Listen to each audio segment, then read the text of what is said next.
गौरी गणेश भगवान की जय। जय श्री कृष्ण। राधे राधे। स्वागत है आपका अपने चैनल पीसफुल लाइफ में। बोलिए श्री लक्ष्मी नारायण भगवान की जय। बोलिए श्री राधा कृष्ण भगवान की जय। श्री लक्ष्मी नारायण जी की कृपा आप पर और आपके परिवार पर सदा सर्वदा बनी रहे। सावन मास के कृष्ण पक्ष की एकादशी को कामिका एकादशी के नाम से जाना जाता है। वर्ष 2024 में कामिका एकादशी का व्रत 31 जुलाई दिन बुधवार को रखा जाएगा। कामिका एकादशी के दिन भगवान श्री हरि विष्णु जी के शंख चक्र और गदाधारी रूप का पूजन किया जाए। इस दिन श्रीधर, हरि, विष्णु, माधव और मधुसूदन आदि नामों से भगवान का पूजन करना चाहिए और कामिका एकादशी की व्रत कथा को सुना जाता है। इस एकादशी की कथा को सुनने मात्र से ही वाजपेयी यज्ञ का फल प्राप्त होता है। आज के इस वीडियो में हम आपको कामिका एकादशी की व्रत कथा को सुनाएंगे जो स्वयं भगवान श्री कृष्ण जी ने युधिष्ठिर को सुनाई थी। तो आइए भगवान श्री लक्ष्मी नारायण जी के चरणों का ध्यान करते हुए कामिका कथा को सुनते हैं। हमारा विनम्र निवेदन है कि आप अगर भगवान श्री कृष्ण के भक्त हैं तो इस चैनल को सब्सक्राइब अवश्य करें। एक बार युधिष्ठिर ने भगवान श्री कृष्ण जी से कहा, हे प्रभु, जब आप मुझे श्रावण माह के कृष्ण पक्ष की एकादशी की कथा सुनाने की कृपा करें। इस एकादशी का क्या नाम है यह भी बताएं। तब भगवान श्री कृष्ण जी ने कहा, मैं श्रावण मास की पवित्र एकादशी की कथा को सुनाता हूँ, इसे ध्यानपूर्वक सुनो। एक गांव में एक वीर क्षत्रिय रहता था। एक दिन किसी कारणवश उसकी ब्राह्मण से हाथापाई हो गई और उस ब्राह्मण की मृत्यु हो गई। अपने हाथों मारे गए ब्राह्मण की क्रिया उस क्षत्रिय ने करनी चाहिए, परंतु ब्राह्मणों ने उस क्रिया में शामिल होने से मना कर दिया। ब्राह्मणों ने बताया कि तुम पर ब्रह्म हत्या का दोष है, पहले इसका प्रायश्चित करो, इस पाप से मुक्त हो, तब हम तुम्हारे घर भोजन करेंगे। इस पर क्षत्रिय ने पूछा कि इस पाप से मुक्त होने का क्या उपाय है। तब ब्राह्मणों ने बताया कि श्रावण माह के कृष्ण पक्ष की एकादशी को भक्ति भाव से भगवान श्रीधर का व्रत एवं पूजन कर ब्राह्मणों को भोजन करा के साथ दक्षिणा के साथ आशीर्वाद प्राप्त करने से इस पाप से मुक्ति मिलेगी। तब उस क्षत्रिय ने पूरे भक्ति भाव से ब्राह्मणों के द्वारा बताए गए उपाय के अनुसार कामिका एकादशी का व्रत पूरे श्रद्धा भाव से की।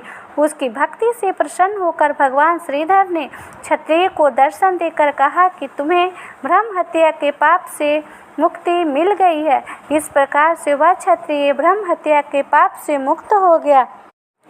श्री कृष्ण जी ने कहा, अब तुम्हें कामिका एकादशी के महात्म के बारे में बताता हूँ। जो मनुष्य कथा सुनने के बाद कामिका एकादशी के व्रत के महात्म को नहीं सुनता वह पाप का भागी हो। कामिका एकादशी के दिन श्रीधर, हरि, विष्णु, माधव और मधुसूदन आदि नामों से भगवान का पूजन करना चाहिए। भगवान श्री कृष्ण के पूजन से जो फल मिलता है वह गंगा, काशी, नैमिषारण्य तथा पुष्कर क्षेत्र में भी सुलभ नहीं है। सिंह राशि के बृहस्पति होने पर तथा व्यतिपात और दंड योग में गोदावरी स्नान से जिस फल की प्राप्ति होती है वही फल भगवान श्री कृष्ण के पूजन से भी मिलता है। जो समुद्र और वन सहित समूची पृथ्वी का दान करता है तथा जो कामिका एकादशी का व्रत करता है वे दोनों समान फल के भागी माने गए हैं। जो गाय को बछड़े सहित सामग्रियों सहित दान करता है उस मनुष्य को जिस फल की प्राप्ति होती है वही कामिका का व्रत करने वाले को मिलता है। जो नरश्रेष्ठ श्रावण मास में भगवान श्रीधर का पूजन करता है उसके द्वारा गंधर्वों और नागों सहित संपूर्ण देवताओं की पूजा हो जाती है। अतः मनुष्यों को यथाशक्ति पूरा प्रयत्न करके कामिका के दिन श्री हरि का पूजन करना चाहिए। जो पाप रूपी पंख से भरे हुए संसार समुद्र में डूब रहे हैं उनका उद्धार करने के लिए कामिका का व्रत सबसे उत्तम है।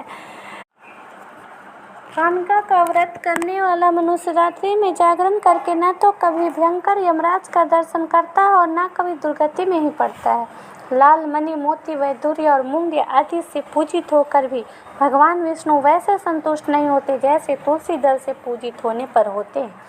जिसने तुलसी की मंजरियों से श्री केशव का पूजन कर लिया है उसके जन्म भर का पाप निश्चय ही नष्ट हो जाता है। जो दर्शन करने पर सारे पाप समुदाय का नाश कर देती है, स्पर्श करने पर शरीर को पवित्र बनाती है, प्रणाम करने पर रोगों का निवारण करती है, जल से सींचने पर यमराज को भी भय पहुंचाती है, आरोपित करने पर भगवान श्री कृष्ण के समीप ले जाती है और भगवान के चरणों में चढ़ाने पर मोक्ष रूपी फल प्रदान करती है। उस तुलसी देवी को नमस्कार है। जो मनुष्य एकादशी को दिन रात दीपदान करता है, उसके पुण्य की संख्या चित्रगुप्त भी नहीं जानते। एकादशी के दिन भगवान श्री कृष्ण के सम्मुख जिसका दीपक जलता है, उसके पितर स्वर्गलोक में स्थित होकर अमृत पान से तृप्त होते हैं। घी अथवा तिल के तेल से भगवान के सामने दीपक जलाकर मनुष्य देह त्याग के पश्चात करोड़ों दीपकों से पूजित हो स्वर्गलोक में जाता है। भगवान श्री कृष्ण कहते हैं, युधिष्ठिर, यह तुम्हारे सामने मैंने काम का एकादशी की महिमा का वर्णन किया है। काम का सब पातकों को हरने वाली है, अतः मानवों को इसका व्रत अवश्य करना चाहिए। यह स्वर्गलोक तथा महान पुण्य फल प्रदान करने वाली है। जो मनुष्य श्रद्धा के साथ इसका महात्म्य श्रवण करता है, वह सब पापों से मुक्त हो श्री विष्णु लोक में जाता है। जय श्री कृष्ण, जय श्री कृष्ण।